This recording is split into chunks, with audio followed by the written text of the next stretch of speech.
म यो छिप्पेको लौरीले हान्न पर्यो के है गाइस सुन्तला है त सुन्तला बारीमा साग पाइन्छ त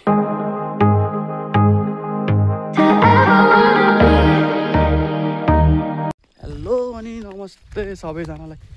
के छ साथीहरु सबैजना सन्चै हुनुहुन्छ तपाईहरु सबैलाई फेरि पनि स्वागत छ मेरो जिटी सोल्टा ब्लग्स युट्युब च्यानलमा आज पनि न्यू ब्लग स्टार्ट भइसकेको छ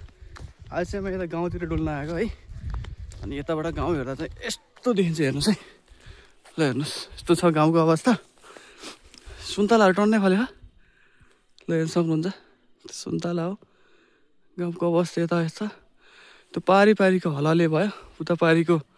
लुम्डी हैन यस्तो छ अवस्था अनि हाम्रोतिर चाहिँ के छ भने साग खान टाढा जानु पर्दैन के बारीमा साग पाइन्छ यतै देख्नुभयो नि यहाँ बारीमा साग छ के यता अनि के छ त हजुरहरुको हाल खबर सबैजना सन्चै आरामै हुनुहुन्छ है आफ्नो चाहिँ न्यू डे सुरु भइसक्यो नेपाल आएपछिको डे 2 हो आज चाहिँ मेरो सायद कोदो कुटाइ हुन्छ होला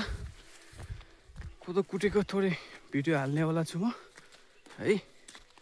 अब हेरौँ अगाडि के हुँदै जान्छ है त सुन्तला चाहिँ यता पनि छ है पहेँलै भएर पाक्दो रहेछ गाउँको अवस्था यस्तो भइरहेछ आजभोलि सबै झाडी भएछ गाउँ अनि त्यो पारी चाहिँ गुरुङ गाउँहरू हो हैन त्यो पारी डाँडामा देखियो नि यो के भन्छ सरी त्यो पहिरो भन्दा माथिको डाँडा त्यो चाहिँ खिलुङ कालिकाकोट अनि यो चाहिँ हाम्रो थामको डाँडा भइहाल्यो यो चाहिँ हाम्रो गाउँ है तिरको अवस्था यस्तो रहेछ अहिले म चाहिँ हिँडिरहेको छु मस्त घाम लागिरहेछ अब यता चाहिँ घाम परेन भने यस्तो आयो के अरे घाम परेपछि अर्को आइहाल्छ थाहा भइहाल्छ अनि मेरो चाहिँ केस पुरै सेतै भएछ कलर गर्नुपर्छ होला सायद हेरौँ है के हुन्छ अब कस्तो हुन्छ अवस्था कलर गर्नुपर्ने हुन्छ या हुँदैन अब घर गएर डिसाइड गर्नुपर्ने हुन्छ मेरो पछाडि चाहिँ हिमाल देखिरहेछ हजुर देख्न सक्नुहुन्छ है यस्तो छ है अवस्था हिमाल त्यता छ म चाहिँ अब घरतिर हिँडेको त्यही भएर मेरो फेसमा चाहिँ एन्टी लाइट परेको त्यही भएर कालो मान्छे झन् कालो देखियो होइन अब अरू के छ त के हुँदैछ हजुरहरूको भन्नुहोस् होइन डन्डीफोर आएछ है के गर्ने बुढेसकालमा डन्डीफोर यो त ठिक छैन नि होइन के फुल हो यो फुलहरू पनि पाइन्छ यता यस्तो देखिँदो रहेछ है गाउँ है यो एङ्गलबाट अब बाटो त पुरै खरबारी भएछ आजभोलि पहिला चाहिँ कौन है ये लोग कहाँ से आते हैं मतलब बाटो छर्लङ्ग देखिन्थ्यो क्या यस्तो खर हुन्थेन अहिले त पुरै खर कहाँ गयो त्यत्रो भैँसी पाल्ने मान्छेहरू सबलाई प्रचण्डको गणतन्त्रले लखडिदिए जस्तो छ त अनि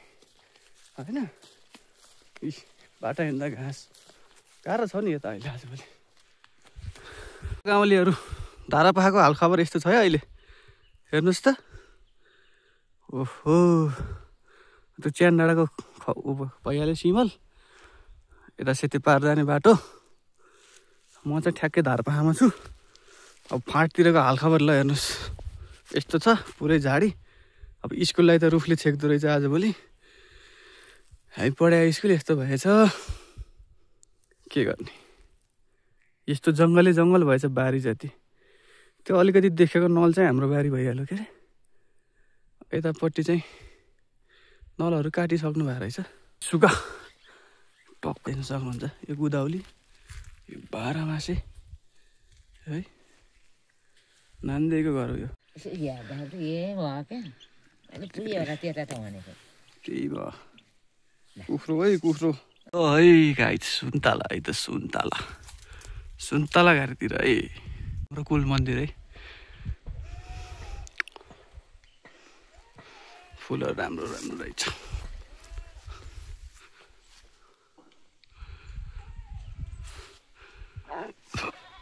पछाडि मेरो गाउँ देख्न सक्नुहुन्छ अनि यो चाहिँ धजा भइहाल्यो हिजो मन्दिर जाँदाको।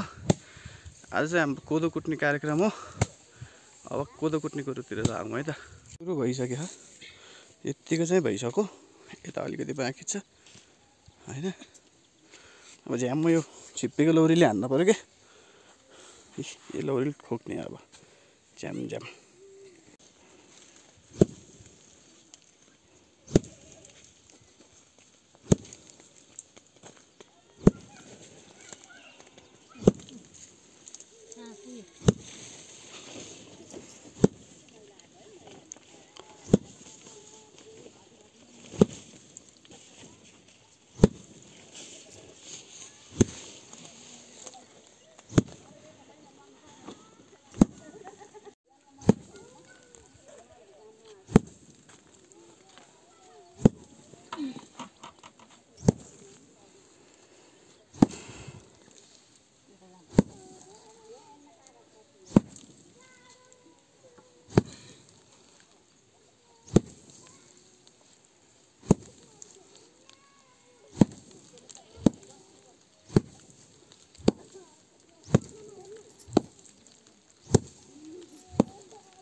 मैले कहाँ हान्ने त हजुरले हाने।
भर्खर कोदो कुटाइसक्यो, सकेर सब गरिसक्यो होइन। कस्तो लाग्छ भिडियो हेरेर प्रतिक्रिया दिनु होला। यदि भन्दै सबैजनालाई bye bye, see you in next vlog है त।